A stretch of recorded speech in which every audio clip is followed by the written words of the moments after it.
La réforme du Conseil supérieur de la magistrature est une garantie de l'indépendance de la justice.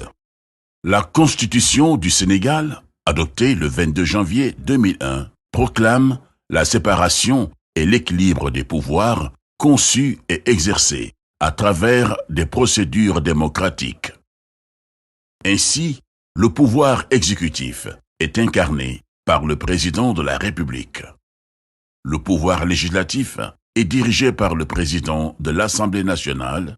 Le pouvoir judiciaire est exercé par le Conseil constitutionnel, la Cour suprême, la Cour des comptes et les cours et tribunaux.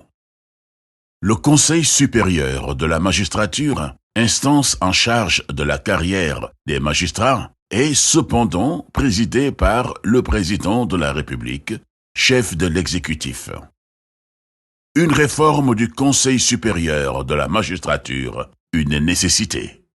Le Conseil supérieur de la magistrature, organe suprême chargé de gérer la carrière des magistrats, évolue sous l'influence du pouvoir exécutif. Le président de la République en assure la présidence et le ministre de la Justice, la vice-présidence.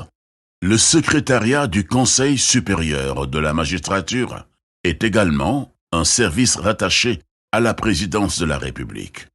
Pourtant, l'article 88 de la Constitution dispose que le pouvoir judiciaire est indépendant du pouvoir exécutif et du pouvoir législatif. Nous suggérons par conséquent le retrait du président de la République et du ministre de la Justice du Conseil supérieur de la magistrature. Le fait que le président de la République et le ministre de la Justice siègent au Conseil supérieur de la magistrature s'accommode mal des exigences de la séparation des pouvoirs et de l'indépendance du pouvoir judiciaire. Conseil supérieur de la magistrature, nos propositions de réforme.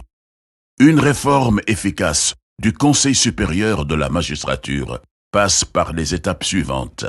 1.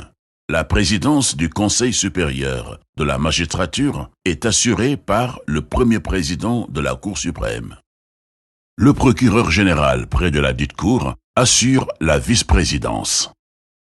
Dans le cas où la réforme débouche sur la mise en place d'une Cour constitutionnelle, la présidence pourra échoir au président de cette Cour. 2.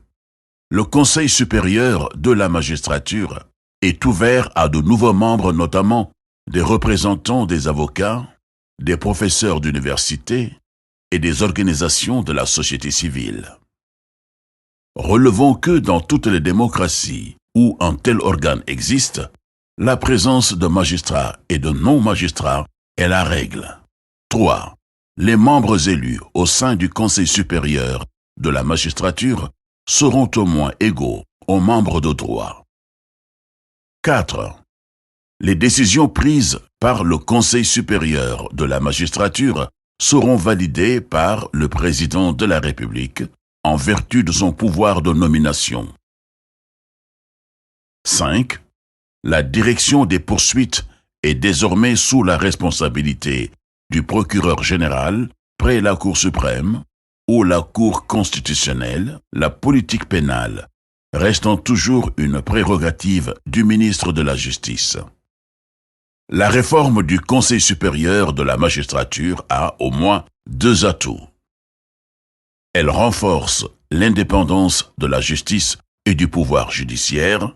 Elle garantit aux magistrats et aux citoyens une véritable protection.